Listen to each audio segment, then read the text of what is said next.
Are we ready? Welcome to the Clackamas County Board of Commissioners County Administrator Issues and Updates on March 9, 2021. I welcome my commissioners who are in person, Commissioner Martha Schrader, Commissioner Sonia Fisher, Commissioner Mark Scholl, and Paul Savas is Zoom today. Thank you, Chair. We'll start with an addition to the list from yesterday. State and local coronavirus fiscal recovery funds update. Congress has approved funds directly to all cities and counties in the United States, including us, of which, should the House of Representatives approve it, we will receive $81 million directly to Clackamas County. Yeehaw! So there are some boundaries of how we can spend that money. So I've asked Sue Hildick, Director of Public and Government Affairs, and Nancy Bush, Director of Disaster Management, to give a quick update on the legislation, what the boundaries are, and just very quickly kind of seek your input so staff can prepare a proposal and bring it back to you on how we'll spend these funds. So Sue or Nancy, go ahead. Thank you. So you want to start? Good morning, Commissioners. This is exciting news.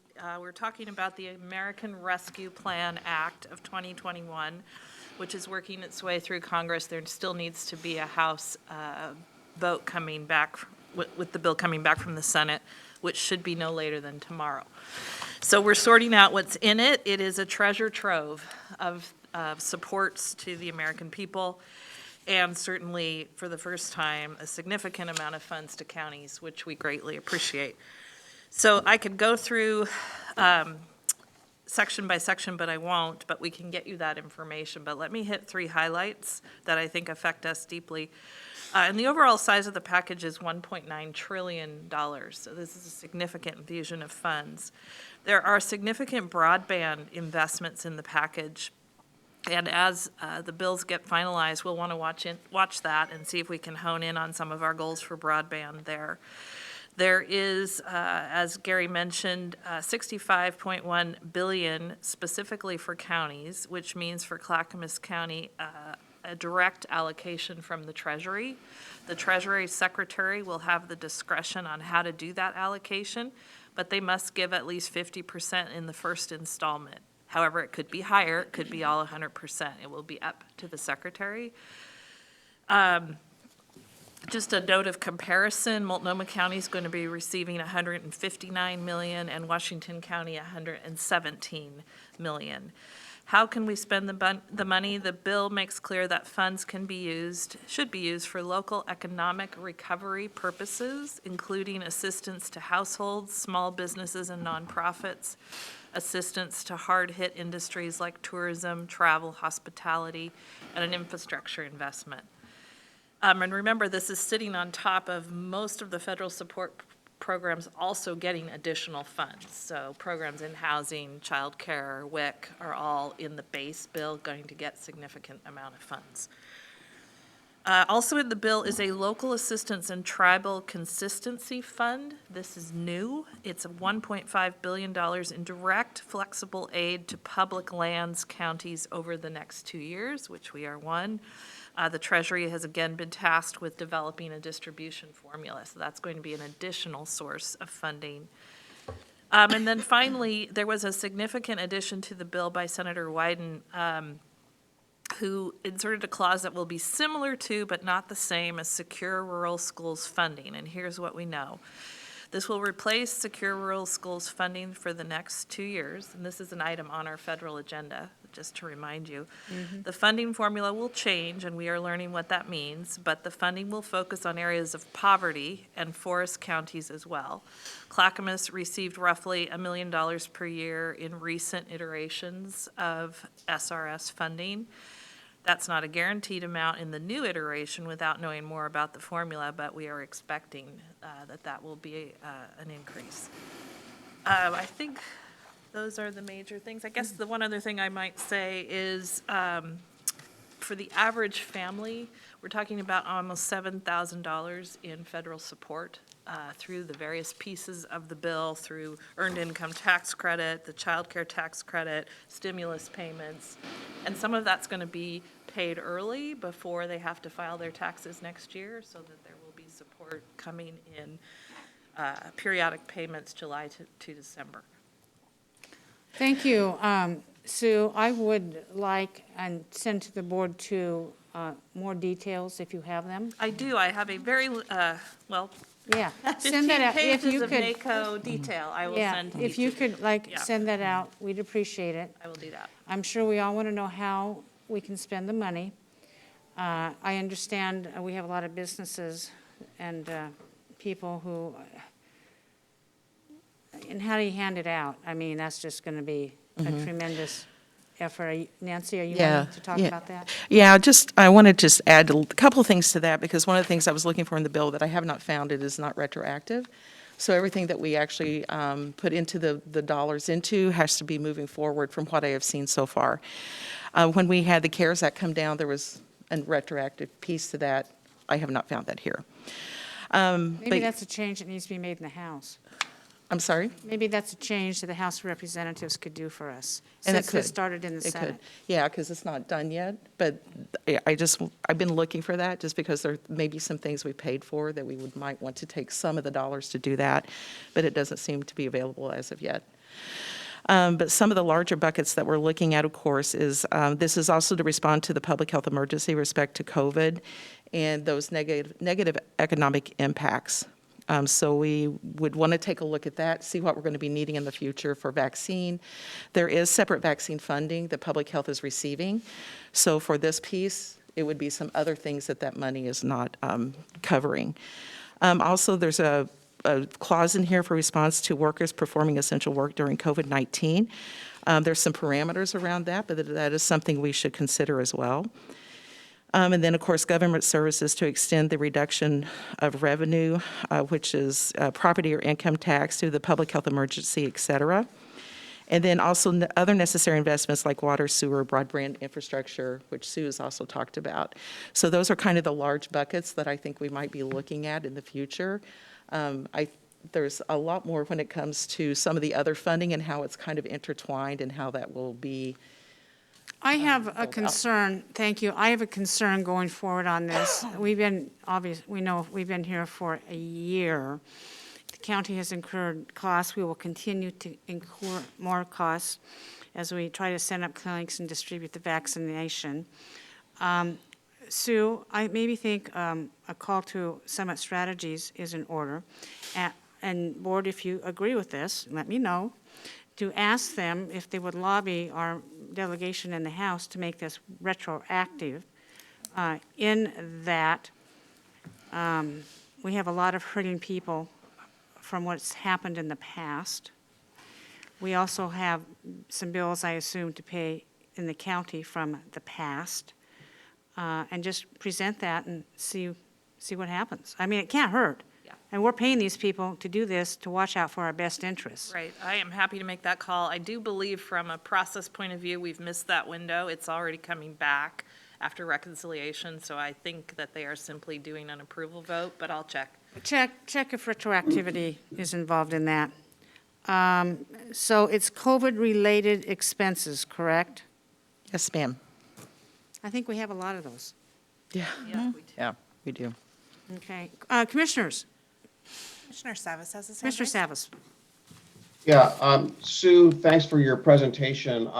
I'm gathering that aside from our allocation of the 80 some odd million dollars, that the broadband elements are separate. You know, I know there's a lot of components of this bill, but I would certainly think, not necessarily now, but if that's relatively accurate, that, you know, broadband wouldn't come out of our allocation, but it would be a separate element of that. I would certainly like to get more information on that. Obviously, the basic things like helping people that have some rent issues and the landlords as well. So for tenants and landlords, business assistance and childcare assistance ought to be really at the top of the needs out there that are impacted by COVID, I would assume. Yes, I think I think the broadband money is a separate pot. So- Yeah, but we'll verify that, get you that information. Great, thank you. Commissioner Schrader. Yeah, Commissioner Savas, I just wanted to make a comment about the broadband. I saw something in my email the other day. I guess the USDA actually has dollars for rural broadband opportunities too, so that might be another pot we look at. But Oh, that's I'll nice. forward it to you. I'll find it and forward it to everybody. Summit about that, too. Okay. Okay, good. Any other comments from commissioners or staff? Mr. Fisher, are you getting ready to? Yep, question, so with Commissioner Savis's comment about rent assistance, landlord, and I know we're gonna have a talk about this, but it's my understanding that that is also separate from our direct allocation, is that right? Yep. Yes. There's quite a bit of housing assistance in here. Yeah. So the CDBG formula is actually what was used for a lot of this, and I think it's going to be broken out like it has been in the past. Okay, so there'll probably be more information to come, and what decisions do we need to make quickly? Like, what's our decision point on this? So I think what we need to, first we need to figure out, when are we going to get the first installment? And are we going to get part of it, all of it? What does that look like? And then what it says is that has to be done within 60 days. So we'll have that. If we don't get all of it, the rest of it is no earlier than a year. So it's like we might have to do some planning in 2 phases. So I think the first thing we need to really talk about and have staff do is take a look at this. It's like, what is it really going to cost us for COVID? And some of those issues, and work with Mr. Schmidt and our finance department to bring something back to the group as a whole. Okay, so Does that there'll make be sense? some more work, because one thing that I would really like to see is that we really look at how our recovery we can enhance and be better than, to really, what have we learned from this pandemic that can help improve us? And when we look at what is economic recovery, a lot of it is the health and well-being of our residents and our children that have really struggled over the last year. And Commissioner Schrader, it's so timely that we have our listening session tomorrow to really hear what are the issues and concerns out there. So it'll be an ongoing conversation, as I understand. Absolutely, absolutely. It is very timely, but way to go. Anybody else? Gary? All right, so thank you. No decision point today, but we'll come back to you at a policy session ASAP with staff proposals of how you could choose to spend this money. It's your decision, of course, but we'll have to know how much we're getting when. So more to come, but we will send you details on the bill now, please. Okay, thank you. Next, Shake Alert System. Nancy? Yeah, thank you. I'm going to have Jamie Poole come up and join me today. So we just want to tell you about our Shake Alert system that is coming here to Oregon, and I believe it's Thursday, correct? So Jamie's going to talk about that just a little bit, let you know what it means for us, who actually sends out the alerts and those types of things, so we can just do some education here and with the public. Jamie. Thank you, Nancy. Good morning, Commissioners. So on March 11th, the USGS Shake Alert system will be active in Oregon. And this means that the public will be, there's a potential for the public to receive a wireless emergency alert on their smartphone device if an earthquake occurs in Oregon. So the system does not predict earthquakes. It actually takes the waves that come off of the earthquake from the epicenter, does a quick calculation based on the magnitude and intensity, and will issue a wireless emergency alert in the area of that magnitude and severity. Is the app available now? So there is an app that you can download that is, it's called, it's Quake Alert USA, that you can download. And it's available now? It's available now. And the app, you can actually set the magnitude and intensity a little bit lower than the wireless emergency alert that you do not have to register for or sign up or get an app for. So there's 2 different ways you can get it. Via that app that you have to take action to download, or you will, if you have a smart device that's wireless emergency alert capable, you would automatically get that. And that's similar to a Amber Alert. So if you've received those before on your phone, that's that similar technology. And this is issued out by the USGS. It's not issued out by Clackamas County, so I want to make sure that the public is aware of that, that they might be receiving this. We have done an update to our website with the help of Public and Government Affairs, and And they've helped us put out some social media on this as well and trying to get the word out, while also kind of doing so with a trauma-informed lens. We know that our community has suffered a lot the past year, so we want to not traumatize folks in that they might receive this alert, or if they receive it, not know what to do. So if they receive this alert, we really want people to take that time. It might be seconds to a minute of time that you receive it before the ground starts shaking where you are. So we ask people at that time, if you get the alert, to do a drop, cover, hold on, and protect yourself.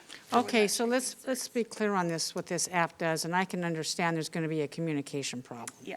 Okay. No, we cannot predict earthquakes. But what this app does, it detects vibration or something in the ground that is a precursor to an earthquake. Correct. Okay, and it's just seconds, right? Seconds. Maybe a minute. Correct. Okay. That's going to be some challenging messaging. Yes, yes, it is. And I think a couple things is important to say too, so Jamie, correct me if I'm wrong, but on our smartphones too, you do not turn off the emergency alerts, because if you turn that off on your phone, you won't get this alert. It's like, and I know people, it's like the Amber Alert, it's loud, it's annoying, and people turn it off because of those types of things, but if you turn off your alert, emergency alert on your phone, you will not receive it. Right. Correct. So we want to make sure we message that as well. Yeah, and it default is on your phone, so if you've not gone into your settings and turned off an alert, you would have it on automatically. But there is, the state of Oregon is also doing some messaging around this as well. It's not just us here, but we are going to be doing some in Clackamas County, as well as the state is going to be doing some.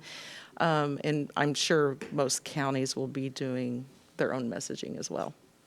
Yeah, and there is a really good toolkit from the USGS and from University of Oregon. They actually paid a contractor to put together a messaging toolkit, and so PGA has gone through that with me and looked at all of that information and is sharing it out appropriately. Well, I think this is great news.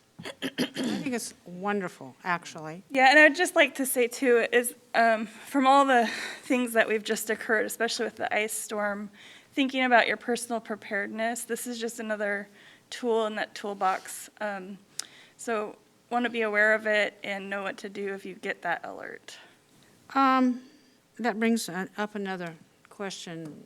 You know, years ago, Nancy, when a bunch of us went back to Emmitsburg, Maryland, and had our FEMA training, and it was, we were really talking about personal preparedness a lot, and a lot of us bought kits. I still have my kit in the trunk of my car, so I'm somewhat prepared. Who knows how much, but have we gotten away from talking about that? We haven't gotten away from it. This past year has been extremely challenging. I know. We haven't had the staff to do that, whether it's PGA or my staff. So hopefully, you know, we're looking forward now into the next fiscal year and what we're going to be doing. You know, we always attend fairs and that type of stuff. And of course, with COVID, those things haven't been available to us either. I'm just So wondering, we have not Gary, gotten for away a- from it, but it was put on pause as we Yeah, tried Gary, to I'm get- wondering maybe for a future Yeah. issues and policy session, maybe PGA can be more proactive in public service announcements, going out and with personal preparedness and your to-go kit and And I your, will- and your stay-at-home kit. Yes. I mean, I think it's very timely. It is very People need timely. to understand that they have to learn to live without electricity for a while. And, you know, we get away with it, we just take it for granted. And boy, if this last little ice storm taught us anything, is we really need to up that. And it's something that I've been thinking about too, but like you say, you get so busy and you're juggling all these different balls. And so I think that might be a good session for us as well, to flesh out what we're talking about. Christina, anybody in the queue? No. Okay. Okay, All right, thank you. thank you. Thank you. Next, Planning Commission applicant interviews. Dan Johnson, Director of Transportation and Development, is seeking your input on if you want to interview candidates like you have in the past. Dan? Thank you so much, Chair, Board of County Commissioners. So the Planning Commission consists of 9 members appointed by the Board of County Commissioners to advise the board on land use applications and issues. In April, we will have 3 vacancies, 2 by term, 1 by resignation. Historically, the board has been interested in being a part of the interview process for those positions where existing planning commission members are not choosing to reapply. For those, so essentially right now, with the 3 vacancies, we have 2 by term. 1 is resigning because of a new job that they've taken in a conflict of interest. For 2 of those that are by term, they are choosing to reapply. I want to be clear about that. We also have 6 additional citizens who have actually, not 4 as originally noted here, it's up to 6 now, who are interested in participating in the Planning Commission.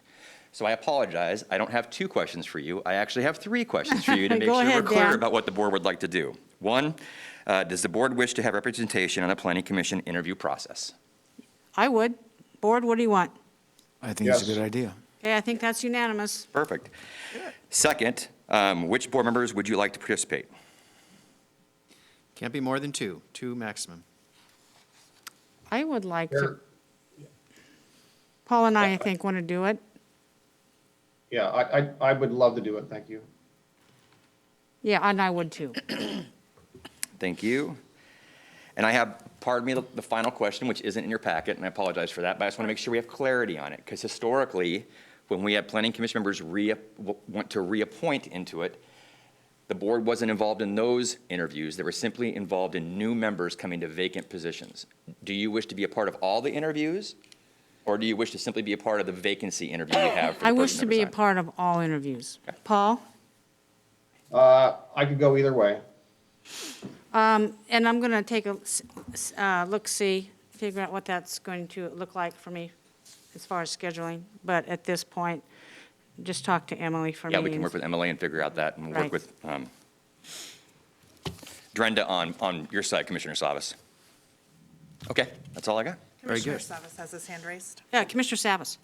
Yeah, I just want to, I know that Commissioner Smith and Commissioner Scholl are new, somewhat new, but we have, what we have practiced in the past or discussed in the past was, some of the criteria that we might say, we need some more people from rural, or we need more people from the east side or the west side or the south side. So, I think setting, not necessarily today, but setting some criteria or desires around things like that would be a good idea, so we can have some guidance.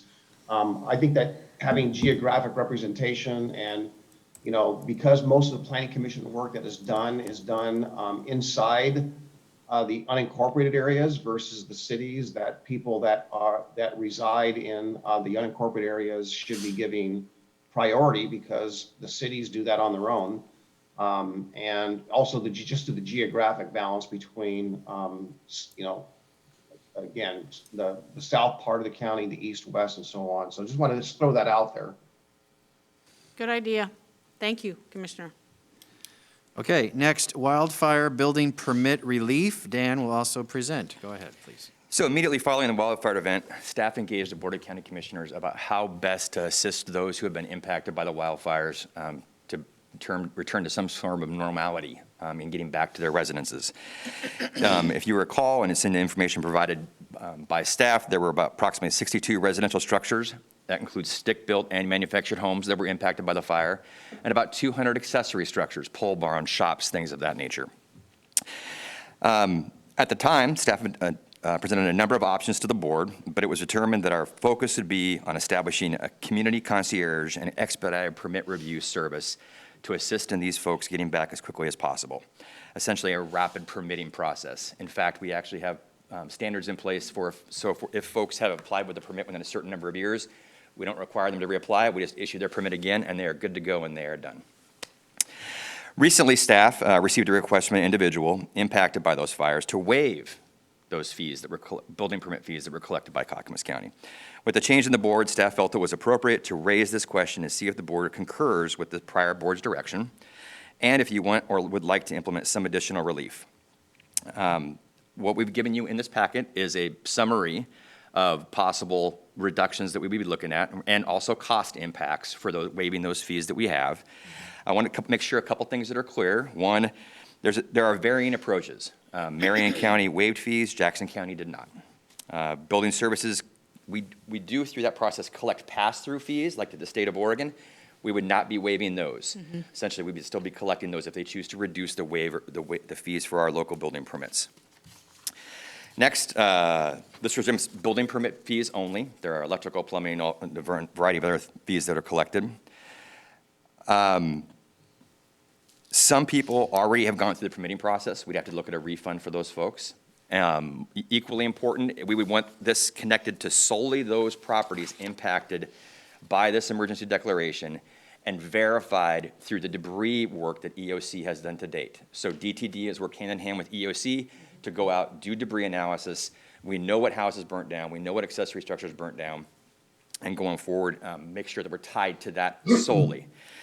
Last but not least, we really didn't put a recommendation out there for you, but I guess I might offer something for the board to consider, if you'd be amenable to that. I guess ahead. a couple things that we kind of think about a process. One, the priority should be getting folks back into their homes.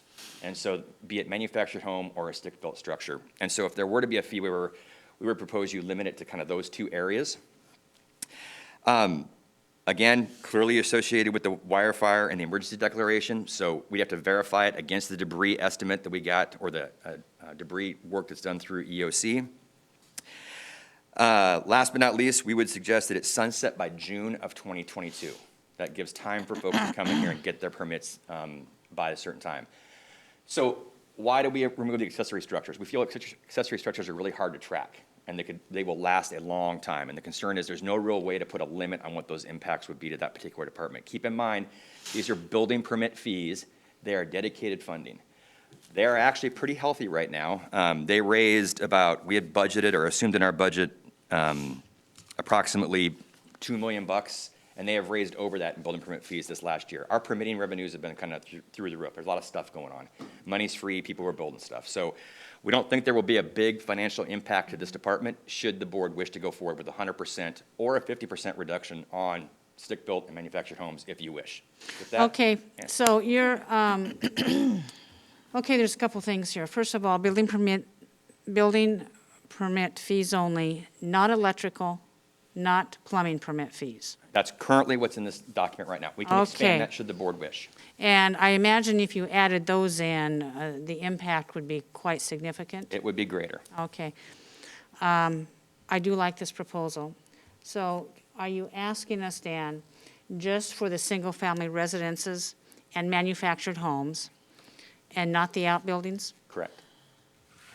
That's a suggestion. Well, And then clarity on what percentage.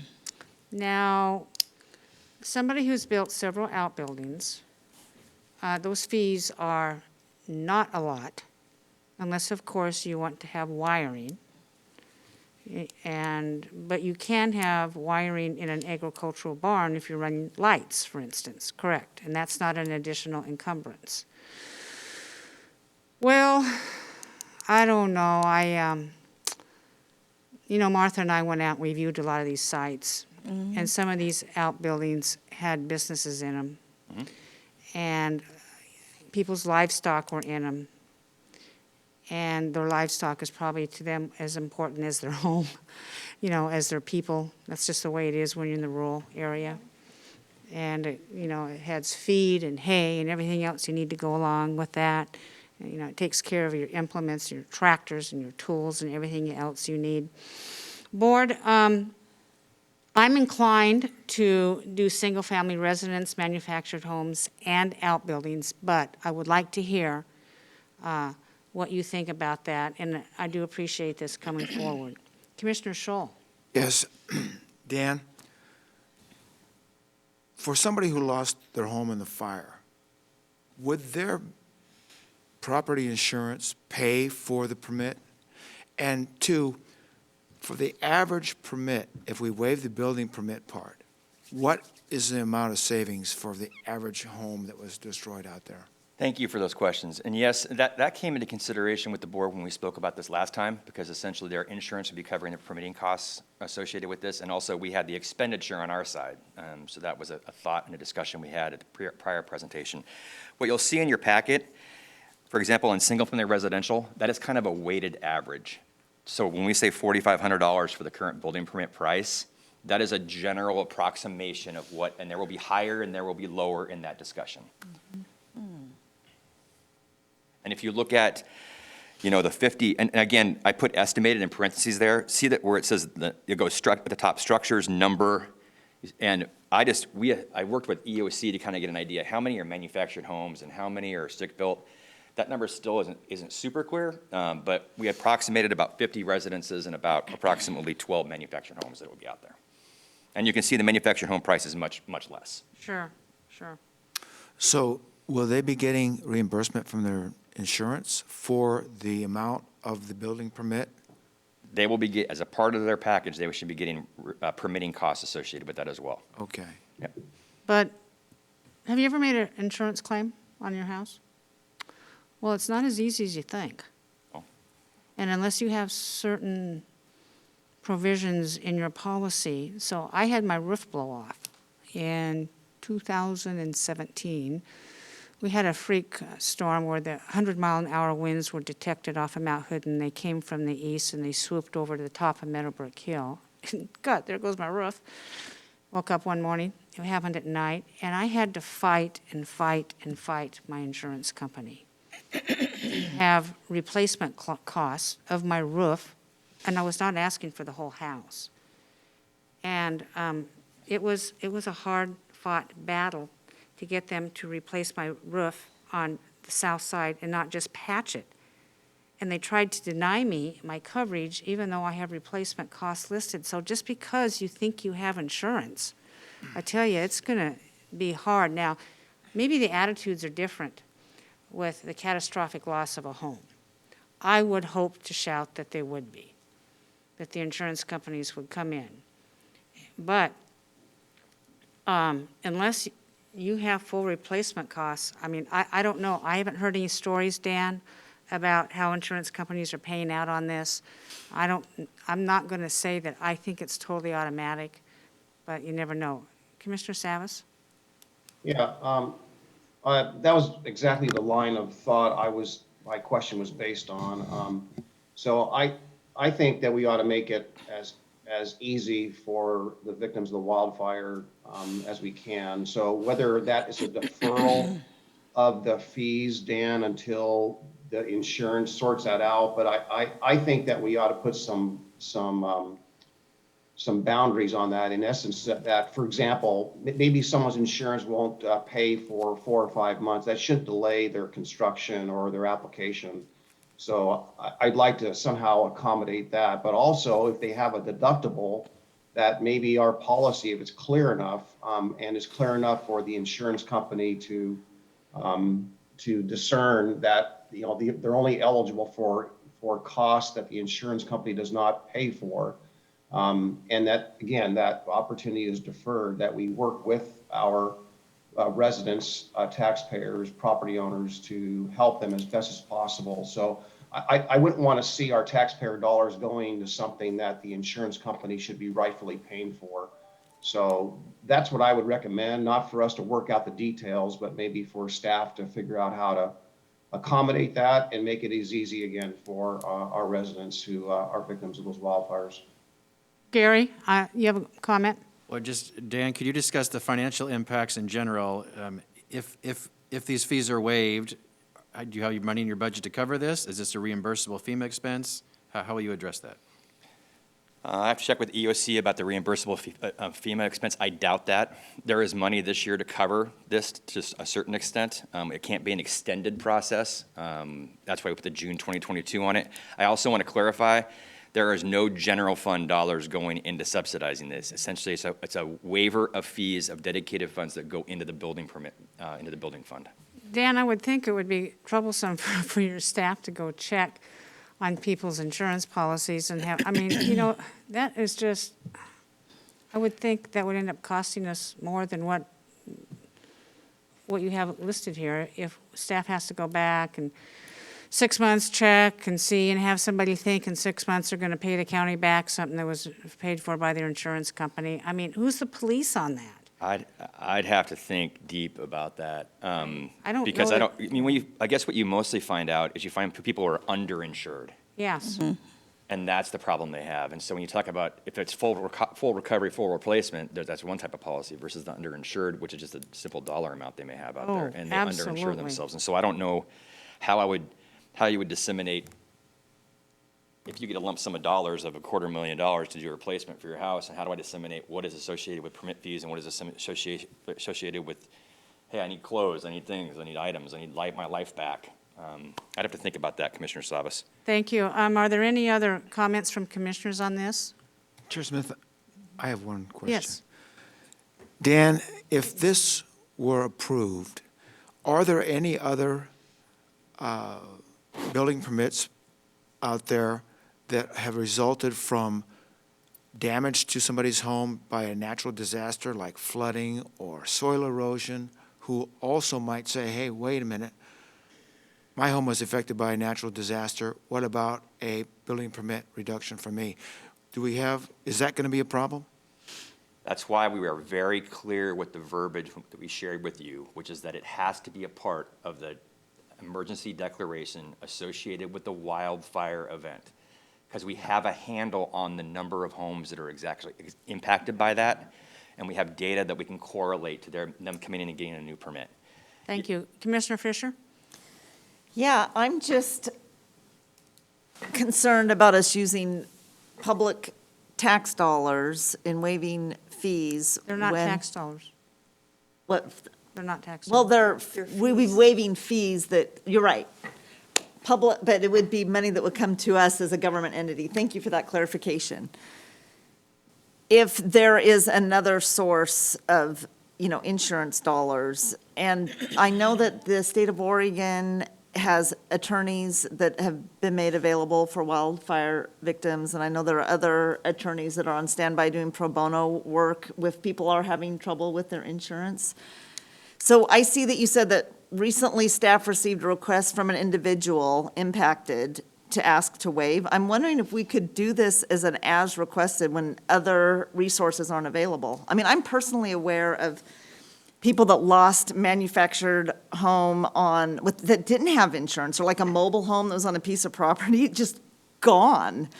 And if they didn't get replacement through FEMA and they have to rebuild, I mean, those types of things, if we could do it on a case-by-case basis, is that possible? We do a similar process with the board when we look at the COVID dialogue and the changing to our land use laws and requirements to allow temporary exemptions there, and that is a possibility. Again, we're looking for your direction. We can do it on a case-by-case basis when it's requested. We can do it as outlined here, however you see fit. Well, Marion County has done this, and the cost to them is 10 times more than what the cost is to Clackamas County. And when you go out and you tour the devastation in South County, and I've been out there many times, you just want to do something. You just want to be able to help these people. And in the testimony that I heard in the Oregon legislature several weeks ago when I testified for Clackamas County, and most of the people who came on told their personal stories about the lack of FEMA relief in helping them rebuild their homes. And I assume they were underinsured in some of these areas, like you say, Sonia. And I think this is what a compassionate government does. Board, we don't get many opportunities like this to give back in a situation where we have received so much. And Dan says that our building permit fees have really skyrocketed. And Dan, you're doing well in that department, correct? And we have money more than enough to cover this $330,000. I don't have a crystal ball. I can't tell you what the future is going to hold. I can tell you right now they're reasonably healthy, and that it depends on what the development market does. They are all fee generated. That is a sole source of funding. There is no general fund that goes to this department. There is no other additional funding that comes through. It's simply permit fees. So, But you did make that statement, that people are building, they're refinancing, they're doing whatever. money is cheap right now. They're doing a lot of Money's work. cheap right now, very cheap right now. So Gary, do we make a motion? Yes, you need a motion, please. I am going to consider a motion, if somebody would like to make a motion for the entire estimated fee impact of $320,200 be waived at the time of application. Chair Smith, I'd like to make a little bit different motion, but Well, there's a I'll take motion on stab the, at it well, here. I don't I know. move that staff, we direct staff to come back with a relief program of permit fees where applicable, that ensures that coverage is there in the absence of insurance coverage. You know, I'll Paul, second I that. think that's a lot of extra work for our staff. And I think these people have gone through so much. And I think asking them to do that is not a good intent. I think it's almost sending a, Madam Chair, he made a motion and I made a second. I didn't hear it because, look, I offered up a motion first.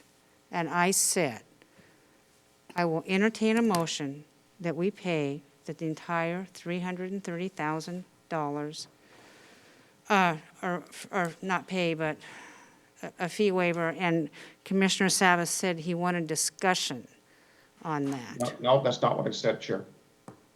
You actually asked someone to make a motion. I made the motion, a slightly different motion. And it was Okay, and what is seconded. your motion, Commissioner Savas? My motion was to direct staff, essentially, I won't repeat it exactly, but I will. But essentially, the goal was, Chair, to direct staff to come back with something. We can't really, outline that exactly. I think staff can do some work and figure out how to do that. But, and including out of the topics or the discussion today, I think come up with a deferral program that will not impede anyone in their efforts or delay anyone in their efforts to acquire a permit. So I think giving staff some flexibility to come back with something that's comprehensive is important. And to Commissioner Fisher's earlier point, these would otherwise be tax dollars. So I'm still looking at them as tax dollars. And I don't think that the intent of those tax dollars should go to, subsidize insurance companies. Okay, we're going to vote on this. I'm opposed to the motion. I'm going to say that right now. Any other further discussion? Would you like me to? Okay. Christina, call the poll. Okay, Commissioner Fisher? Aye. Commissioner Savas? Aye. Commissioner Schrader? Aye, I'll go with this. Commissioner Scholl? Aye. Chair Smith? No. Motion passes 4-1. All right, Dan, so your staff, please do some work and come back to the board. And let's do it in a policy session, Oh, I was please. going to scan policy session? Policy session, yep. Okay. Are you done, Dan, with that one? Just when you thought you could get rid of me. All right, one more with Dan. All right, finally, public debris removal update through the lens of transportation and development. We have Dan Johnson and Shane Abbott, who's joining as well. Yeah, I want to ask Shane Abbott to come up and join us. Shane is the manager for our Transportation Maintenance Department. Commissioner Savas had made a request at the policy session last week when we were sharing with you some of the great and amazing work that Evan Polk and our sustainability group has done with EOC on the private side to set up the waiver or the voucher program. I think that's almost the first one in the nation that's been developed, and that was for private debris. Shane is here to talk to you and kind of give you an update about the public debris. Again, the public is in our right-of-way, things of that nature. So with that, I want to pass, actually, before, and I said this to Chair Smith before, I just want to acknowledge Shane and the amazing work his crew has done. This group in transportation maintenance, their response to any call is, what do you need and when do you need it? And in dealing with the wildfires, his group came and did things like moving shelters, things of that nature. Yeoman's work was amazing work. So with that, I want to hand it over to Shane to share with you some information. So with that. Thank you, Dan. Thank you, Commissioners, Chair, for having me. Yeah, the weekend of February 12th, as you know, we had a good ice snowstorm. We all woke up that Saturday morning to a lot of ice. A lot of county roads were completely closed because of tree debris, utility poles, utility lines. Travel was difficult and not advised that weekend. We spent that weekend kind of getting our feet under us, establishing some emergency travel routes. I was very concerned that communities were going to become isolated and kind of islands. We were able to keep people moving. I think the staff did very, very well. We were able to dedicate them to certain roads to keep the communities like Estacada to be able to exit Estacada to get to Oregon City. It was a long roundabout for a couple days, but we were able to keep them going. As you know, the state highways were closed. A lot of our roads were closed, and it was a mess. So that week, we came into it, and as we transitioned from snowplows, de-icers, mag chloride trucks, to debris trucks, we dismounted our snowplows and our sanders, and we put drop gates on our dump trucks and started preparing to remove debris from the right-of-way. We we went in and did some budget adjustments to take into account some of the contracting that was going to have to be done. We had to hire contract trucks. We had to rent additional equipment.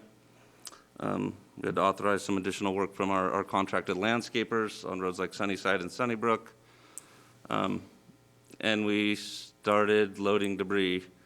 We really hit it hot and heavy. February 22nd is when the first day, the 17th, 18th, and 21st, we were able to do some light debris removal. The 22nd, we were able to have our contract trucks on site with 3 excavators and somewhere around a dozen dump trucks total, ranging from anywhere of 30 cubic yards each to 12 cubic yards each. To date, we've hauled out close to 7,000 cubic yards of debris from the public right-of-way. We anticipate close to 40,000 cubic yards total. I think by the end of this week, we'll be close to 10,000, probably about 25% of the way done.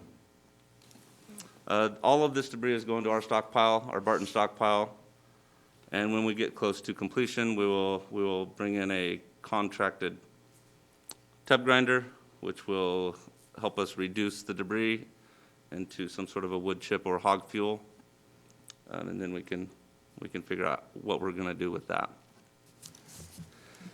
As far as our debris tracking and our debris management, you know, we're tracking the debris cradle to grave from where we find it and where we remove it from the right-of-way to where it goes to our stockpile, how much, what. We're doing everything we can to maintain eligibility for FEMA reimbursement, obviously. Additional costs that have been associated have been, like I had mentioned, our additional landscaping work on roads in the Happy Valley area in the north side of the county, contract trucking, excavator rentals, and we'll have to pay for a tub grinder to come in, and then we'll have to pay to truck the chips out of our stockpile. Can I add a couple things? Absolutely. Things to keep in mind. So we've been working closely with EOC over the years to develop a debris management plan. The intent of that effort was essentially to make sure we were prepared. While our minds were around Cascadia, it has come into play with the event that you simply saw over the last couple of weeks unfold, which is great. My gosh, Eben Polk is our debris manager. Eben has worked closely with Shane and his crew to make sure we are aligned and that Shane is very clear about what needs to be tracked to make sure we get federal dollars coming back in to cover these costs if a federal declaration is made. I think one of the questions that the board would like to hear is some clarity around priorities, around emergency transportation routes, kind of what was our area of focus, because they're getting a lot of questions from folks just scattered around in certain areas on what's going on and why isn't debris being removed from these areas. So if we can talk to the priorities here in 1 second. And lastly, I want to make sure that you know that we actually were proactive. I'm not by some crystal ball moment. We actually were proactive in a budget adjustment earlier this year. A supplemental budget we did through DTD Transportation to free up money, so we have money to cover these costs. We have contingency in places for these types of things. We increased that contingency to make sure we could use those dollars if and when we thought we'd get hit by an event. So we are very well positioned to take care of the issue before you today. So with that, could you give some clarity here on the emergency transportation routes? Absolutely.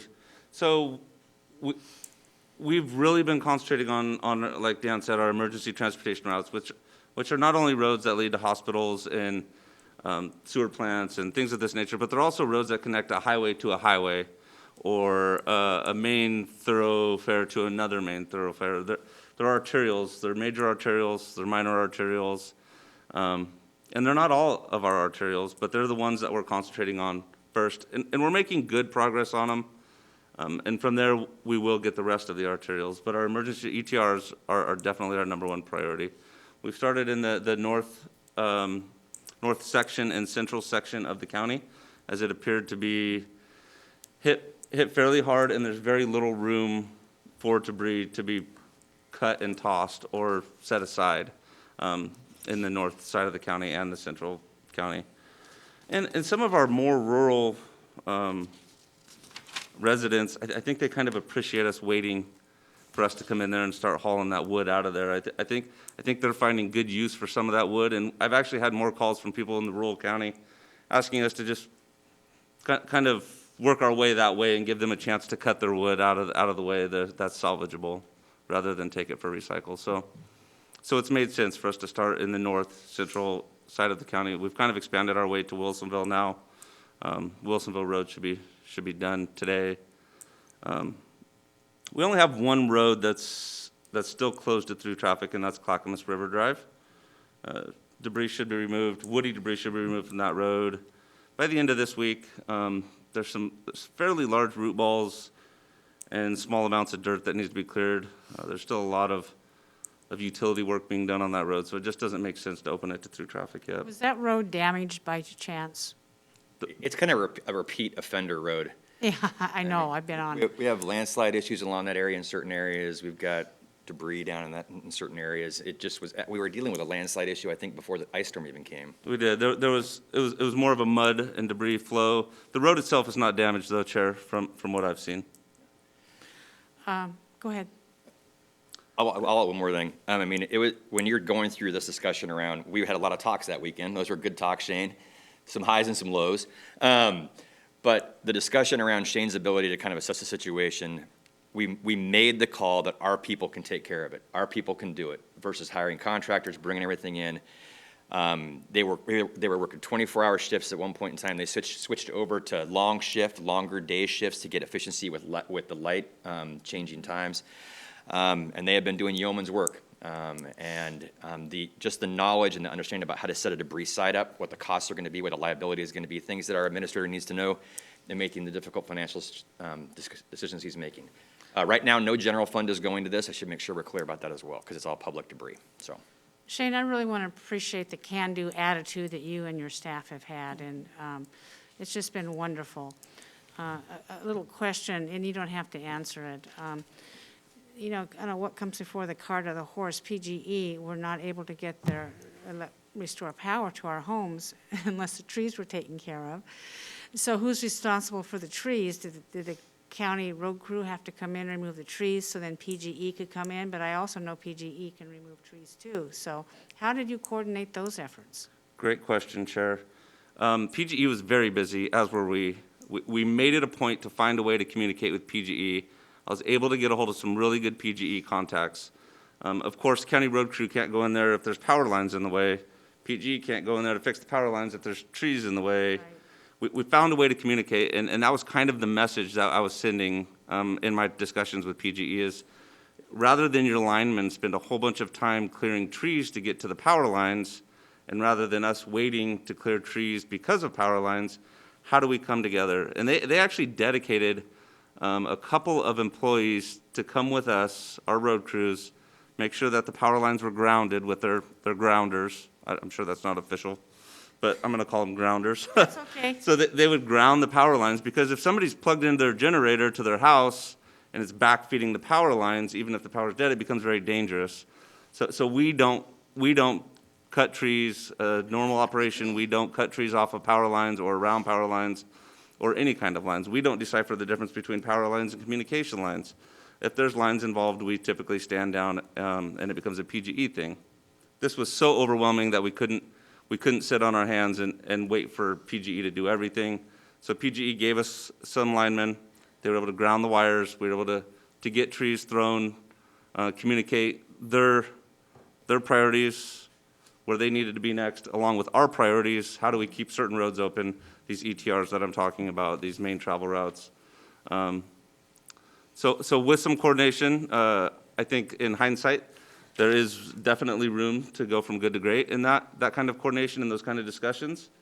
But being that we were put in this position when we were, I think it went fairly well. Well, that's good. I think you did well. I think both companies, and I say us being a company and electric company, did well on that. You're able to think on your feet and make decisions, and that's really what the public expects. Thank you for that. Commissioner Fisher. Yeah, could you repeat for me? I think my brain went into limbic mode, and I was like, what? How many cubic yards or how many cubic feet of debris? So cubic yards. Cubic yards of debris. We estimate close to 40,000 cubic yards. That's what I thought you said, which seems massive to me. It So my question is that all going to be in the same place before you would chip it? Yes. And is that out the spot near Barton Park where we were? Okay. Yes. I'm just curious, would it be okay to go just see that? Anytime you want. It just, in my mind, it's massive. I'd just like to I did a tour back a while ago to just see where our debris management would go. It looked like a nice, large, open space. You think about a yard, it is basically like a it's a clothes dryer, essentially, and you think about that number, and that's the amount of debris they're dealing with. Yeah, it's just like mind-boggling to me. I can't even comprehend it. Yeah, it is, isn't it? I look forward to what you're going to decide about the chips, what you're going to do with that. You want some? Yeah. But, of course, I live on a farm with mud, but there may be opportunities for some people in that. I don't know. Yeah, oh, absolutely. In fact, we have a pretty robust vegetation and tree trimming program on a normal day-to-day, and we have a 3-ring binder full of our county residents that love wood chips. I think we're going to have a hard time. The 40,000 cubic yards will probably reduce down to close to 10,000 cubic yards. Mm-hmm. I think we'll have a hard time getting rid of all 10,000 cubic yards to our residents, but we'll definitely be delivering a lot of wood chips.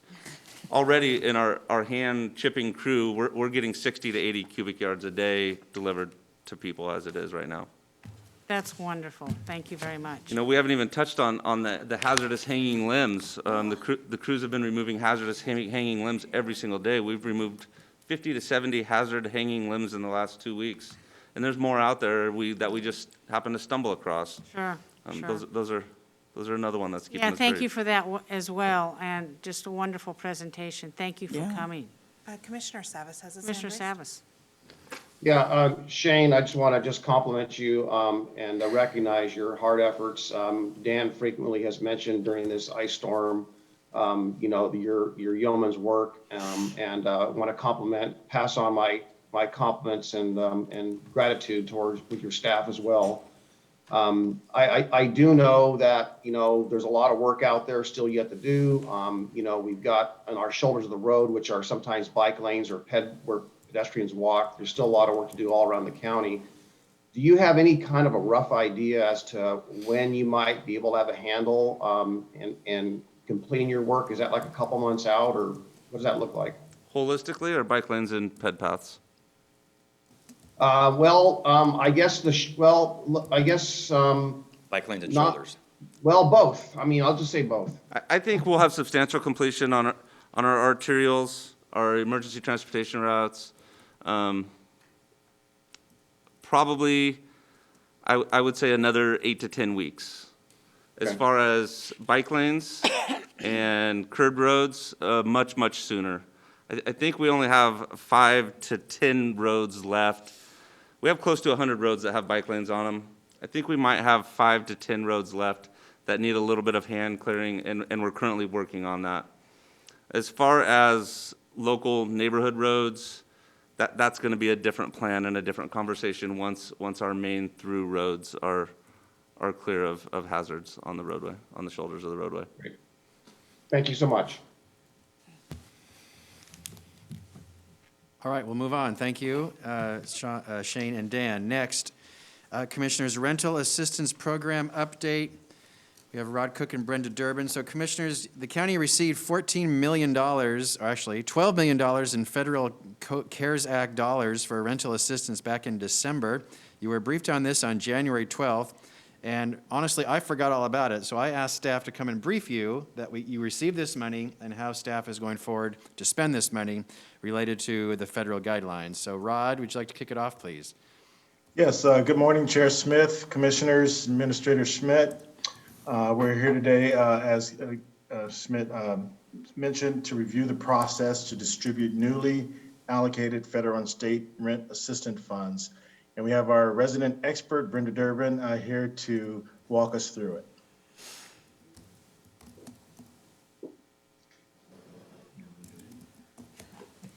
Thank you, Rod. Good morning, Chair Smith, BCC members. Happy to talk to you today about significant dollars coming to the county to provide rent assistance to households who have been economically impacted by the COVID-19 pandemic. So in total, we will receive $14,826,199. The vast majority of these dollars do come from the federal treasury. A little less than $12.5 million will come from the federal treasury and about $2.3 million from the state of Oregon general funds. The state funds must be expended by the end of June 2021. We can spend the federal funds through December 31st of 2021. I'd like to just take a moment to talk about our previous rent assistance program because that will be the platform on which we will build these more significant dollars. So in the spring of 2020, Clackamas County Social Services received about $3.6 million in state and federal funds to provide rent assistance to individuals and families who are vulnerable by the COVID-19 pandemic. We assembled a team to distribute these funds internally and also did a competitive procurement to identify community partners who are interested in helping with this effort. Ultimately, we worked with Ant Farm, Clackamas Women's Services, and Northwest Family Services, and we distributed more than $3.2 million to 671 Clackamas County households. I share all this sort of background information to note the success that we had in our previous program regarding serving households who are most impacted by the COVID pandemic, our Latinx households and communities of color. Overall, with this rent assistance fund, we provided 34% of the assistance was provided to households who identify as Hispanic or Latinx, and 20% were provided to individuals who identify as people of color. Again, we plan to leverage that experience and the partnerships with that smaller amount of funds to distribute this much larger amount of money. We plan to extend the existing contracts with Ant Farm, Clackamas Women's Services, and Northwest Family Services. We did survey these providers and to determine what their capacity is. As a result of that survey, we intend to contract out about 57% of the funds, and the remainder of the funds will be distributed by county staff. So this is complex work that requires significant administrative processes and a real detailed eligibility determination to ensure that all funds are expended in compliance with the program rules. Unfortunately, neither the federal nor the state programs provide adequate administrative and program delivery to cover the actual cost of delivering this program. So in order to provide our contractors with what we feel is a really fair 10% administrative cost and 18% program delivery, Social Services would like to tap into a portion of our community development block grant CARES allocation to ensure that our nonprofit partners are fully reimbursed for the expense related to administering this program. We know that outreach and communication is critical to ensure that all community members understand the availability of these programs. So we'll be working closely with PGA along with our state and regional partners to coordinate outreach to county residents. The primary access point for these funds will be the existing coordinated housing access line. That number is 503-655-8575. We do employ Spanish-speaking staff. We also utilize the language line to ensure that all community members have easy access to these funds. The county website also includes a form that individuals can fill if they prefer to interact with us electronically. So we get the question a lot, are we meeting the need? What is the need out there? There is actually no accurate local data on how many renters are in arrearages, nor how many of those may ultimately face eviction once the Oregon's eviction moratorium ends. We did a calculation early on in the pandemic looking at wages in Clackamas County, average rent for different sized units, and came up with a real estimate of about $30 million. However, since that time, many more months have passed. We anticipate much more larger arrearages, so I can't really say what the ultimate need is in the county. What I can say is that with the nearly $15 million coming through social services, we also have about $15 million coming through the landlord compensation fund that the Housing Authority is managing. We will make a significant dent in the need in Clackamas County. And that's not all the money that we have coming. So the $12 million that came directly to Clackamas County as a result of having a county over 200,000 residents gave us a direct allocation. The state of Oregon also received an allocation of these federal dollars and will be distributing a portion of them to Clackamas County. I don't yet know what the dollar amount is or when we will get those funds or what sort of program constraints may be applied, but I do expect another fairly large allocation coming from the state of Oregon. And as we heard earlier this morning, we expect the next federal relief package to be passed this week. My understanding is there's about $21 billion in that package for rent assistance. That compares to the $25 billion in the previous relief package that resulted in, again, the $12.5 million coming directly to the county. So that sort of gives us a ballpark about what we might expect in the future. So with these additional potential funds coming in, I look forward to the opportunity to coming back to you in the future with a future update about what the dollar amount is and any programmatic changes that we'll need to make in order to ensure that all these funds are distributed within the guidelines to those families who are really hurting. So our recommendation today is that you approve the process as I've described. And when we do have those contracts ready for your signature, we ask that you could expedite those so we can get those dollars out in the community as quickly as possible. And I'm happy to take any questions. I have a question about process on this. And your presentation was very good, Brenda. Thank you, as always. So this is given to the tenants, correct? Correct.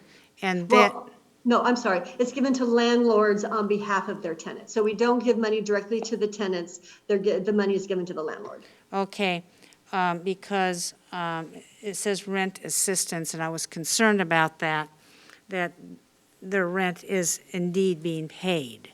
And you answered my question. Thank you very much. And this is separate from any landlord assistance money that came through, is that right? Correct. So the state of Oregon funded the Landlord Compensation Fund. That is a fund where the landlord applies on behalf of all of their eligible tenants, and they get sort of a block grant fund. The state funds do allow for up to 80% of the total arrearages paid. So while the landlords will be getting most of their arrearages paid, there will be a 20% write-off on behalf of the landlord. That's the Landlord Compensation Fund. That 80% rule does not apply to the funds that are running through social services. Commissioner Schrader, you have a comment. Yeah, I have a question, Brenda, and it may just be because I'm trying to wrap my head around this. So you work with the nonprofits, Ant Farm, Clackamas Women's Services, Northwest Family, to identify the landlords or the tenants? The tenants. So the way Okay. that it works is a tenant will contact us through the Coordinated Housing Access Line. We'll do a quick screening. Once we've determined that they're eligible, we'll either process their request with county staff or we'll refer them to one of our community partners. The partners will then do the in-depth eligibility where we look at their income, make sure they're income eligible. These new funds all require that the household can document an economic impact related to COVID. So there's going to be some back and forth to gather that documentation. Then once we have determined that the household is ultimately qualified, we then work with the landlord to get their tax ID, their mailing address, so we can then process the payments to them. And these funds can pay for arrearages, so back rent can also pay forward. The federal funds allow us to pay up to 12 months of rent assistance. And that work also requires regular rechecks with the household to ensure that they remain income eligible for the program.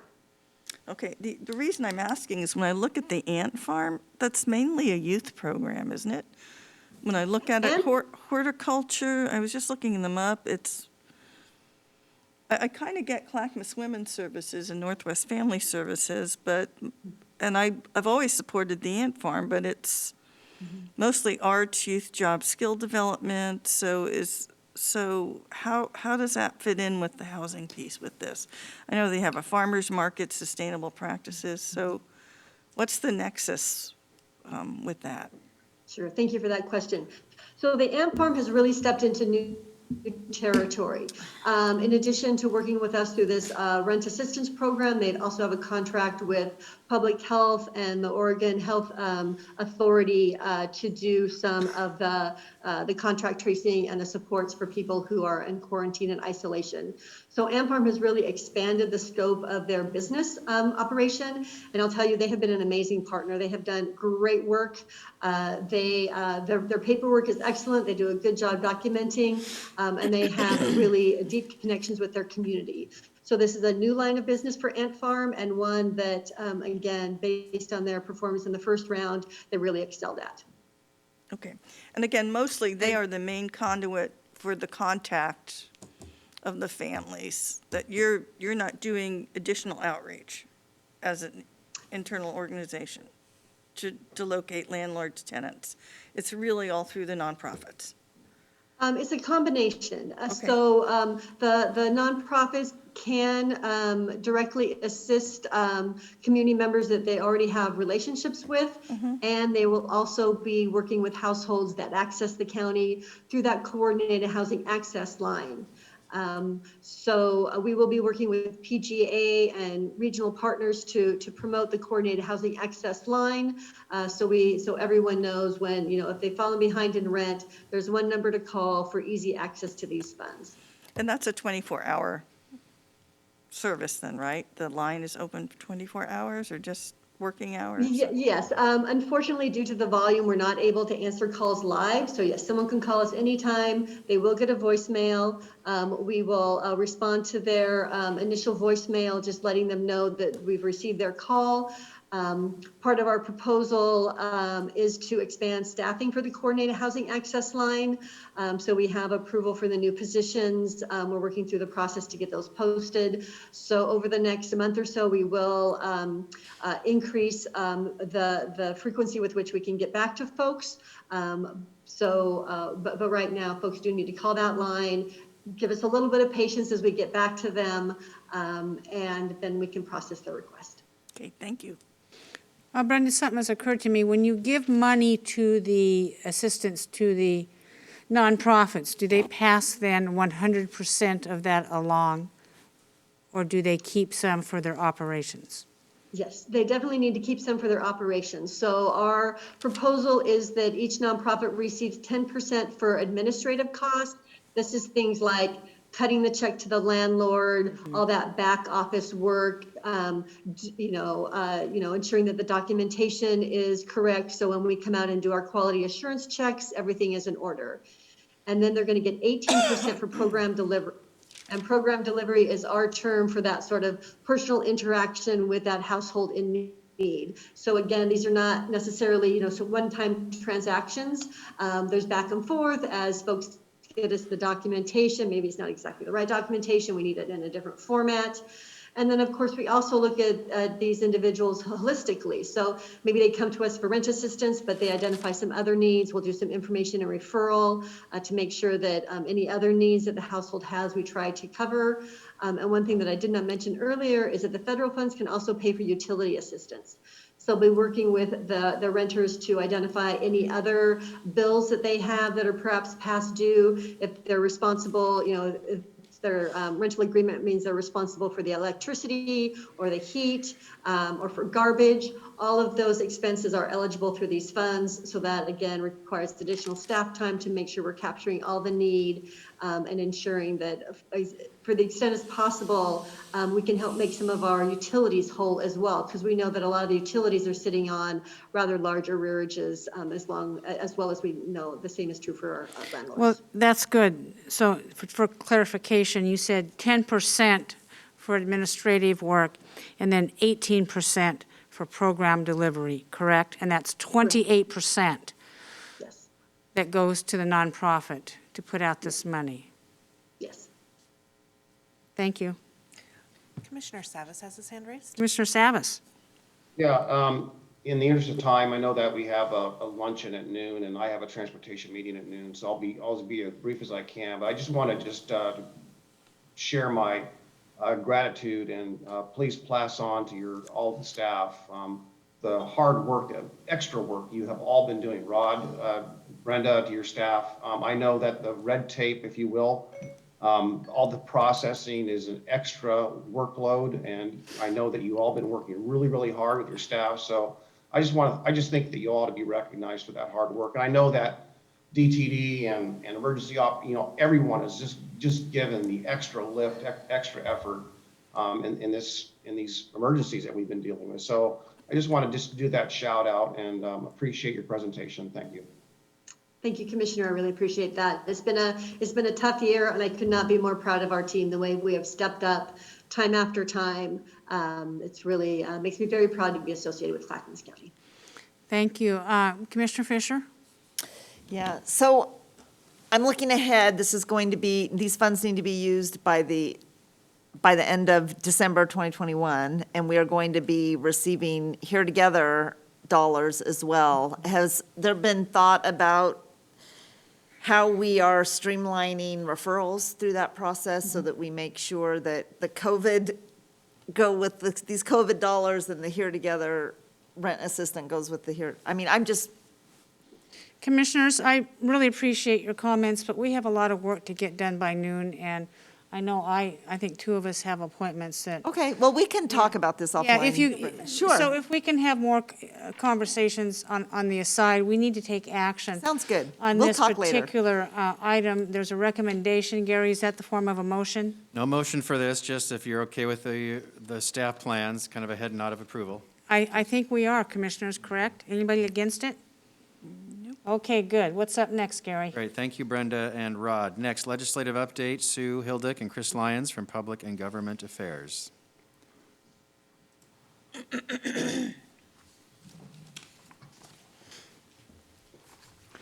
Good morning, Commissioners. We are here to discuss a couple issues with you. I'll take the first one, and then we have Trent Wilson on the line to cover the second one. So in your packet, we have included a memo on SB 425. This bill reclassifies communication professionals who answer and manage 911 calls as first responders for the purpose of receiving appropriate benefits similar to police and fire responders. And you'll recall that we initially brought this one to your attention back on February 23rd because we had at the time anticipated that the bill would impact roughly 40 employees of CCOM. And you requested more fiscal impact information, which we're now bringing back to you. And what we've since come to learn is that the bill is now being amended. Amendments are currently being drafted that will eliminate PERS and fiscal implications to the bill entirely. So really, it's now becoming a ceremonial recognition bill, similar to what the board had done a year ago relating to this issue with CCOM, to elevate this issue as something that should be addressed. So CCOM remains strongly supportive of this bill in light of how those employees are currently classified as clerical services, but have all of this stress and trauma similar to other first responders. So our recommendation is to support the bill if amended with this language that removes the fiscal implications. Is this supported by AOC? Yes. Commissioners, any comments? I'm good. I think we're all good on this one. Next up. Okay, and Trent Wilson will take the second issue. Thank you, Chris. Good morning, Commissioners. Trent Wilson, Government Affairs. 2 weeks ago, we presented to the board the proposed community engagement and visioning work that staff is recommending as the next step to advance your priorities for the Sunrise Gateway Corridor. Several of you had questions at that time, and we've since followed up with you individually to provide those answers. And for the benefit of the public, those questions are related to legislative strategy, the cost of the project, and the scope or geography of the project area. As you know, Commissioners, this project, the Sunrise Project, is a performance Clackamas goal, and seeking funding for the project is part of your legislative agenda. So our goal today is to confirm or not that the Commission is comfortable with the proposed project as presented. If yes, we will activate our state legislators and partners to seek this funding. If the board has edits to the proposal, we can work with that too. In fact, we are welcoming that feedback since this is a board goal, and we want to make sure that the board is in alignment so that we can keep this project rolling. If the board's just not there yet, that's okay too. It might be that the board is not ready to make this a legislative request in 2021, and because of the timing, that might be a reality. But I want you to know that's an option. MQGA and DTD, we've been working on this pretty hard. We feel the project proposal is in a great spot. It's in alignment with the board goals related to this project, related to housing, related to economic development in the area, and related to infrastructure needs in the project area. And 2 of our more influential legislators are ready to take this project and run with it as soon as we get the green light from you. So back to the question, do you feel this project is ready to go as proposed? Do you have recommendations for improving it? Or is this project just not ready for a request in the state legislature this year? And we're here to take questions. What legislators are pushing this? We are pushing this, but our Christine Drazen and Rep. Janelle Bynum are the 2 legislators who represent the area where this project is. Well, Commissioners, my issues are the same as they were the first time that this came on board. We are asking for a Christmas tree bill, correct? Last minute funding to have this go forward. And we also have other budget considerations before the legislature, in that we have incurred a large amount of wildfire recovery that I think should be paid for first. Also, the ice storm recovery, we're at $14 million now, countywide for all governments. Ours could be half of that, with no guarantee that FEMA will be there with their checkbook. We just don't know. We just don't know a lot of the budget implications going forward on this, and this is a $4 million ask for a study, correct? Is that correct? That's correct. Well, it's not a study. I mean, there's community engagement work that's in here as well, and that community engagement work would inform a visioning process. So it's not simply a study. It's a pretty complex set of projects that involves a heavy community engagement approach. Commissioners, any other excuse me, Commissioner Fisher, go ahead. That's okay. Yeah. So Chair Smith, I really had a lot of your concerns when this was presented to us a couple weeks ago, and I had the opportunity to talk with Jamie and to talk with Trent, and I also had some conversations with Paul Savis, which provided me a lot of really good background. The piece that really baffled me when this was first presented is like, oh my gosh, how could it cost $4 million? This seems so outrageous. But having talked to staff and understand and breaking down the project, and I believe, I'm not sure, Trent, did the email that you guys provided to me, was that provided to all commissioners? Because it was excellent. It had footnotes as to regarding what the typical costs are for the different program elements. No, I did not get that email. Okay. I mean, it was really wonderful bit of work that really gives me a sense of comfort in moving forward. Now, we may not be successful in the Christmas tree process because we all know that it's a chaos time at the end of the session, and you never know how that's all going to come up. But what I really liked about staff's work on this is the thoughtful planning and working with our current Clackamas County legislators as groundwork for this, also connecting up with the jurisdictions of Happy Valley and Metro to provide that groundwork. And regardless of what happens this legislative session, it is an excellent analysis and proposal that we can move forward. But I say this has been on our agenda for quite some time, so I'm comfortable at this point moving forward. I believe I was the commissioner that that was the one with the most questions last time that stalled this for a couple of weeks. So I'm okay moving forward at this time. Thank you, Commissioner Fisher. I appreciate that. Commissioner Savas. Yeah, well, I appreciate the comments. And Trent, thanks again for pitching that. And I also appreciate Commissioner Smith's concerns about that. So just looking back to what made Sunrise Phase 1 successful, back in 2005 or so dollars, that was $6 million effort for, the situation there, which is a little bit unique. So this is in line with that, and obviously a couple $1 million less in today's dollars, and so on. So I'm here to make a motion to support this, but also give Commissioner direction to Savas. staff that Commissioner. we do not. Yeah, we still have people in the queue that want to talk before we consider any motions. All right. Well, my point is this: is that we don't move forward with this. Not move forward, but we ask our legislators to bear in mind that we don't. This particular ask does not compromise or is to the detriment of the wildlife relief and all those other concerns that we have. So I just want to put that nuance to just reflect your concerns, Chair Smith, that we don't compromise those other efforts or other asks.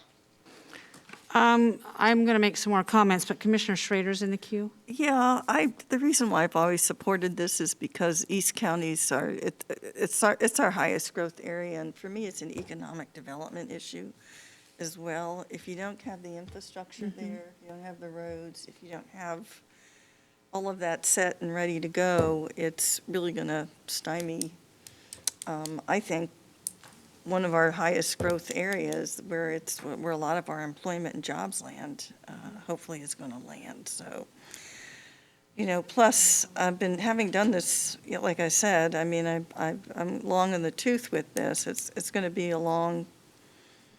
it's always a long process, but I think it's worthwhile to pursue. So that's Thank just you my comment. for Thank your you. comments. Thank you, Commissioner. Yeah. Commissioner Scholl.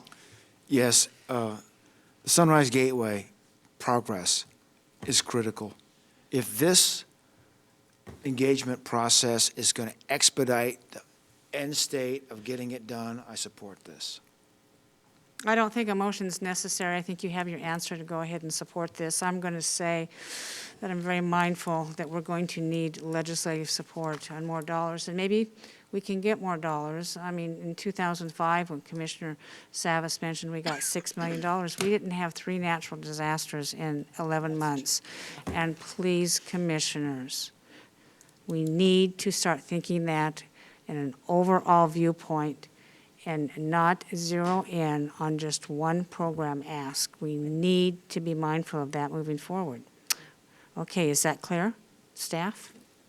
Thank you very much, Commission. Yes, this is very clear, and we'll get that other information out to you that Commissioner Fisher was describing. Okay, Gary, what's up next? All right, next, Advisory Board and Commission appointment. Christina. Yes, so we have one ABC for today. It's from the Forest Advisory Board, staffed by the Business and Community Services. They currently have 5 openings due to 2 term expirations, 1 resignation, and 2 seats that have remained unfilled. During the recruitment process, they received 3 applications. 1 application is new, and 2 applications are currently on the board. They are recommending all 3 applications, and they are as follows. Dan Green, 2nd term. Jim Rice, 3rd term. Molly McKnight, 1st term. And this is your appointed boards and commissions recommendation for today. Any comments from commissioners on this? Well, I'm a little biased because Dan is my son's godfather, so. So, full disclosure, thank you, Commissioner Schrader. I appreciate that. Hold a minute, please. Commissioner Savas got booted out of the meeting. We're putting him Oh, he back. did? Oh. 1 second, please. Oh, there he goes. Paul, you're back. Sorry, Commissioner Savas. Paul, you're back. You're on mute? Oh, there you go, okay. I think, Gary, we vote on this, correct? We need a motion. I entertain a motion for approval of all 3 people appointed to the Forestry Board. So move. Seconded. The motion has been moved by Commissioner Schrader and seconded by Commissioner Scholl. Any further discussion?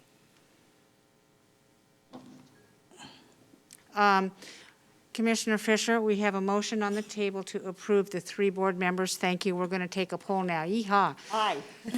All right. All right, Commissioner Fisher is an aye. Commissioner Savas? Aye.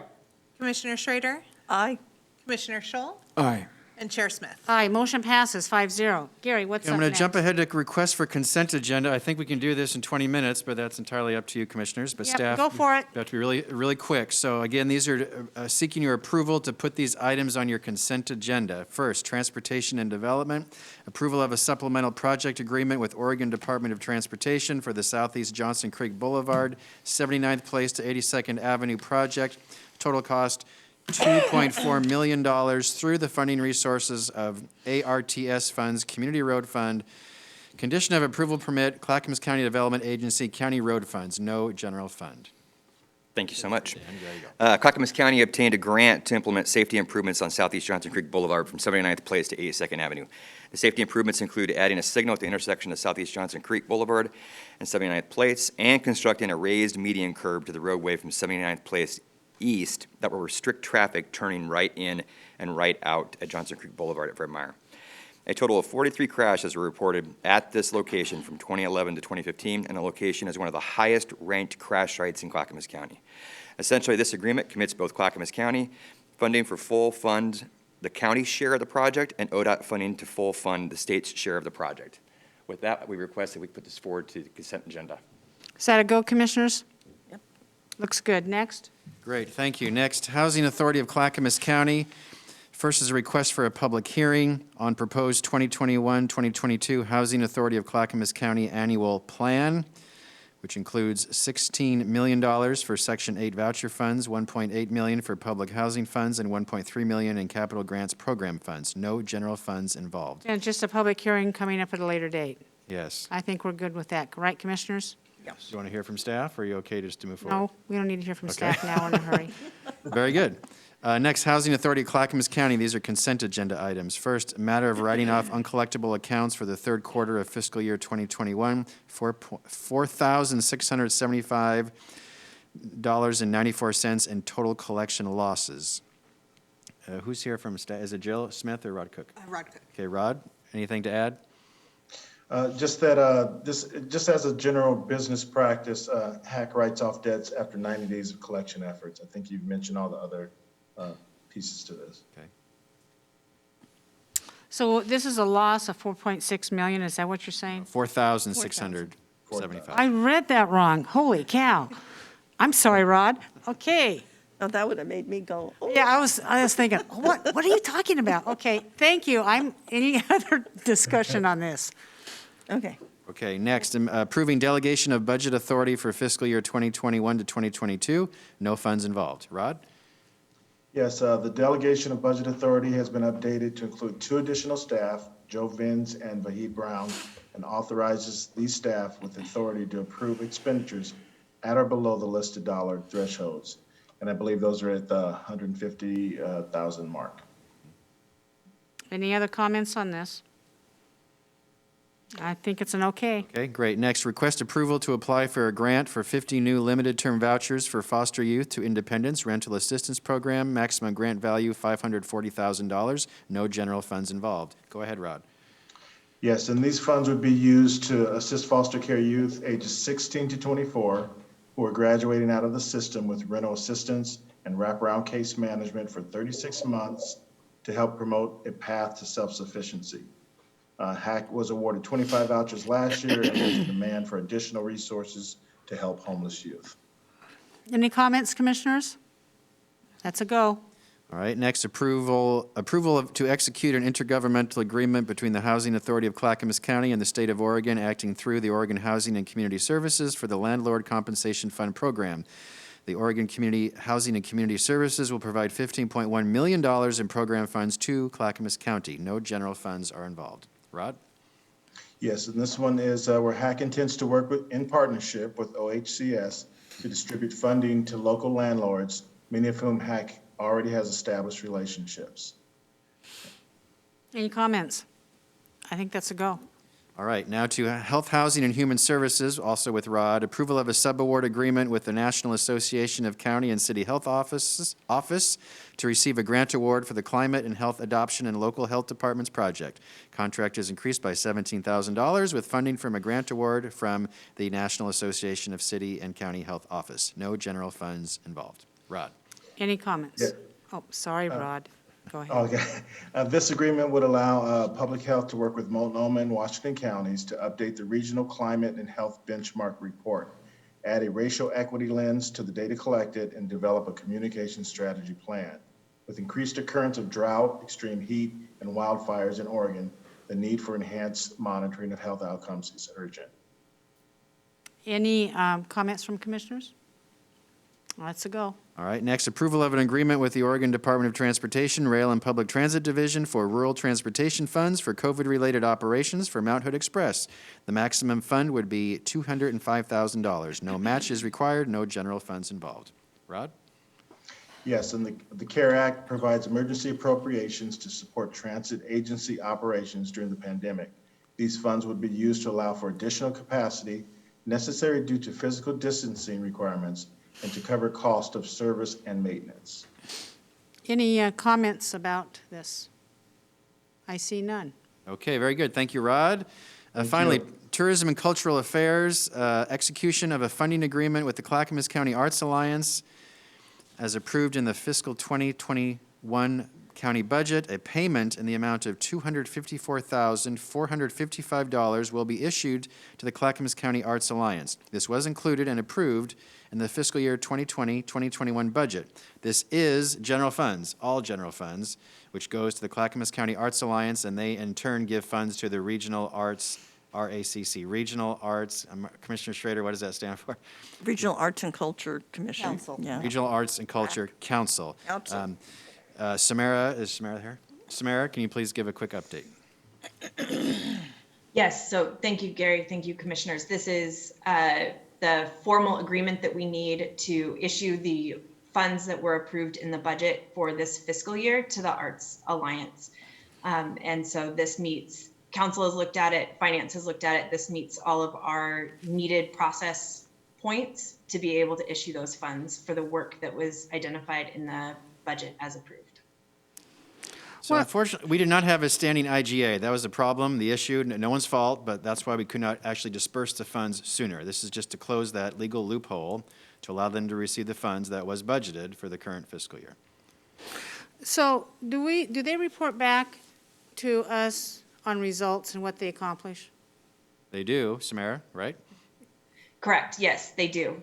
And you see that in your budget books for each year for, I don't know, we've had a relationship with them for over 20-some years. But they would be more than happy to present directly to you in a policy session or a conversation more directly than through the budget book style that has been done in the most recent history. So those have been verbal reports that have come through. Is there anything? No, it's written. It's written They are in written the reports? through the budget process. Well, this during is that my time. concern with this funding stream, is I don't believe it passes the equity lens. And you're all going, what? What, Commissioner Smith? We also have an ask from another entity in Clackamas County, the Clackamas County Historical Society, which will probably go under. And the tourism department has been asked years and years to help with a little tiny, and I do have a plan going forward with, and Gary, we haven't had an opportunity. Right. I know that, and I'm kind of, this is a surprise to the board here today. But this is a sore spot with me, because I don't think it's done fairly. I don't think the tourism department is distributing their funds fairly. So, commissioners, any other comments? Sure. Chair Smith, before we move to send this to the business meeting, could we get a report on the activity of the Clackamas County Arts Alliance, what they've done in during this last fiscal year, so we can get a better idea on whether or not this should be approved? Yes, Gary. I'd like to respond to both you, Chair Smith and Commissioner Shull. So first, Commissioner Smith, Chair Smith, yes, I'm working on the proposal for potential funding for the Museum of the Oregon Territory, Clackamas County Historical Society. That would be for the fiscal year starting July 1st, 2021 and moving forward. Yes, we can have a presentation for you at a policy session, Commissioners, if you wish. Ultimately, it comes down to if you do not wish to go forward, you need to do a supplemental budget and back out the money, because the prior Board of Commissioners has already approved this funding. You'd have to undo it. You cannot just stop it, you'd have to undo it. But until you make that decision, we certainly could do a update for you on what the Arts Alliance is doing and has been doing with prior funding. And when is the allocation due on this? It was to do July 1st, 2020, but because we didn't have an existing IGA, it's taken us this long to get to this process, so. Why don't we have an existing IGA if this has been going on for 20 years? That's a great question. Excuse me, Commissioner Fisher. So I don't have a problem just going through this, cleaning up, doing the intergovernmental agreement and moving forward with this that's been vetted by council to follow through with what the last budget committee recommended. But I do have an issue, and it's so timely because I was just talking to Kimberly about this morning, and I kind of talked a little bit loud because people were starting to answer questions to me through the hall. But the prior board had a policy session with the Clackamas County Arts Alliance Advisory Group, and we didn't quite finish that loop as to what the structure is and what are we doing. And so when I got a request today for the Regional Arts and Culture Council to come and brief like me and another commissioner, I'm just like, you know what, we've got to look at all of this holistically and as a board. And when it comes to culture, we also need to look at the historical and heritage and arts. We just need to look at it as a package and really figure this out, because I agree that we need to obviously, it's important for our community, and arts is a huge economic generator. We also need to be looking at this as part of our COVID relief of what do we need to be doing as we recreate and re-energize, because arts has really been hurt through COVID, and it's just a way bigger conversation. So I would, instead of having one of us or two of us meeting with Regional Arts and Culture Council, I'd like to see a more comprehensive look at all of it. Well, I'm thinking that we're going to not approve this today, Gary, and we need a policy session on this. Sonia, you made a statement, it's a huge economic generator. Well, what is that? Yeah. And we're right, we need to look at that. We also need to look at the Tourism Council, and during the presentation, I would like to see what else they help with in their tourism monies. Commissioner Schrader? Yeah, I think that I'm the tourism liaison, so just to give you a heads up, which is, I hope, fine with everybody. Yeah, it is. So if it isn't, It is. let me know. But I agree. I think right now we should set this aside until we get some clarity about, I mean, not set it aside, but let's have a larger conversation about what this process is. Yeah, well, Does that I make would. sense? I'm not saying, no, let's not do it. I'm just saying, Yeah, we Pause. gotta get clarity, a pause of what the RAC is doing, which is the regional piece, Clackamas County Arts Alliance. I'm aware of some of what they do. I mean, we wouldn't have all that artwork downstairs and the photography and all of the things that we've had here, even on the campus with artwork, unless they had been involved. But I think that we're trying to restructure, if I'm not misspeaking, am I, Gary? I don't know. Yeah, so to answer Commissioner Fisher's question, you directed staff to come back and work on it, which is what's happening. So nothing's moved forward yet on that. Staff is working with the Arts Alliance to come back to you with, this is restructuring their advisory committees. Yep. So that has not happened, no further action other than we're going to come back to you when that work is done. Well, even more reason to put a pause on this until we have a bigger picture of what's going on with So I would suggest that we not put a pause on this consent agenda item, because this basically follows through with what the Clackamas County Arts Alliance was depending on in their funding that the Budget Committee approved last year. Well, you know what, there's a new board, and I'm inclined that we put a pause on this, and we take a look at the IGA. We have a policy session moving forward. on this. Gary, does that need to come to a vote?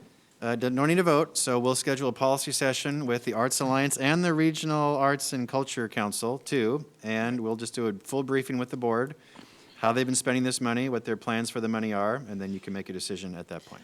Yeah, and I would like to just make a motion to approve this consent agenda item, but to also have the policy session. I don't want to put our Arts Alliance in financial instability because they've been told that this money was coming, they've relied on it, they've made plans about it. I understand they have a new executive director. I think it creates too much instability for right now, but I do want us moving forward. So we're coming into another budget cycle really quick. So in preparation for the future, I want us to be proactive with the policy session. But I make a motion that we approve this intergovernmental agreement today, and I would appreciate a second, or to move it to the consent agenda. And I have Commissioner Savas and Samara both have their hands up. Well, we have a motion on the table. It either needs to be seconded or not before we take any more comment. Do I I hear? will second it for sake of discussion. okay. Okay, motion has been made by Commissioner Fisher that we move ahead on the consent agenda and seconded by Commissioner Savas. Now, how long have they known about this and why isn't an IGA prepared? I think that is shoddy work. It's not businesslike, it's not anything that, I think that this board needs to be making sure that the work is done. Somebody needs to make sure. Commissioner Savas, did you have something to say? Yeah, I did. I had my hand up for a while. I just want to make a comment. Earlier on, there was a suggestion that maybe that they did not have either a racial equity lens or whatnot. And I know that over the years I've attended, pardon me, some events in which wayward youth have been involved, and sometimes those are youth of color. So I do believe that there is an element, and I think a work session would be great. But one thing I want to point out, not unlike having a climate program, that there are now requirements for art to be part of public projects. So we rely upon the Arts Alliance, RACC, to help that with guidance in that. So we use them as a resource for fulfilling that requirement. So they do play a role in many ways, and I think it'd be a great idea for Samara or RACC staff to meet with our new commissioners and to bring them up to speed on what's going on. Look at this IGA issue that Chair Smith has raised and help streamline this in the future. But this is not the time to get in the weeds. But I do think it's important to recognize that there is a role that they play. Commissioner Schrader? Yeah, I just want to say I am in support of the funding, but I also feel that the current board needs just to get up to speed. That's kind of where I am with this. So I don't think it's going to be incredibly harmful to not have it on the consent agenda this week, but maybe we could get something scheduled and then, so you have more comfort with this? Because I agree. I think that, I think this has been going on a while and an IGA should have happened, and I think that is a discussion we need to have, so. Well, we are having a discussion now. I know, but I'm wondering if we just need a work session on this. Yeah, we need Okay. that's what I asked for. Just a I work asked for, session. just a minute, Yeah, folks. yeah. I asked for a Concerned policy. about the harm to the Clackamas County Arts Alliance, and maybe Samara could weigh into that, but this was approved last year in May. Commissioner Fisher, you interrupted the chair. Thank you. I have asked for a policy session because I do not consider that this to be the proper way to do business. They have had over a year to do an IGA, regardless of COVID or not. This Arts Council knew the work should have been done, and they didn't do it. If it was any department head in this county and they brought that before us, we would not approve it. We would make them go back and do it correctly. That's all I'm asking to do. Gary? Maybe we let Samara had her hand raised. Samara, would that be all right? Just wanted to clarify that the Arts Alliance has done everything that was requested of them from from the county process standpoint. And we'd be happy to brief you on the history of that. But the agreement and the process is all about an internal process and what we've requested of them. They had not been asked for this level of documentation, this type of documentation before, and worked with us immediately upon being notified that this needed to happen. Well, it sounds like there's a big communication problem. I mean, this is a 20-year allocation, and there's never been an IGA, Gary. Do we know that? I was not aware of that. So, you know, Samara and I both inherited this. I'm not putting blame on my predecessors, but we both inherited this, and we're trying to make it right. So. All right. With that in mind, there's a motion on the table. I'm going to call for a vote. Christina, please call the poll. Excellent. Commissioner Fisher? Aye. Commissioner Savas? Aye. Commissioner Schrader? I'll vote aye, because I've always supported the arts, but this really needs to be cleaned up, big time. Commissioner Scholl? No. And Chair Smith? No. Motion passes 3-2. And Gary, I think you have your instructions. All right, so we'll put this on the consent agenda, and there'll be a policy session to discuss the future of Arts Alliance funding and RAP funding. Look, I'll tell you, Commissioners, I'm looking at this for the proposed budget starting July 1st. I have concerns, and I think I have a way of using some of these funds to help moot. So that's something I'll talk offline with Chair Smith. Thank you very much. All right, so thank you. We're really out of time, so I propose we finish the issues list, which is just Commissioner Communications and the business meeting review. We can do that this afternoon. Yeah, that's fine, Gary. It's fine with you, Commissioners. We come back at 1:30. Yes. Okay, Commissioners, thank you very much for your fine work this morning, and we will see you at 1:30.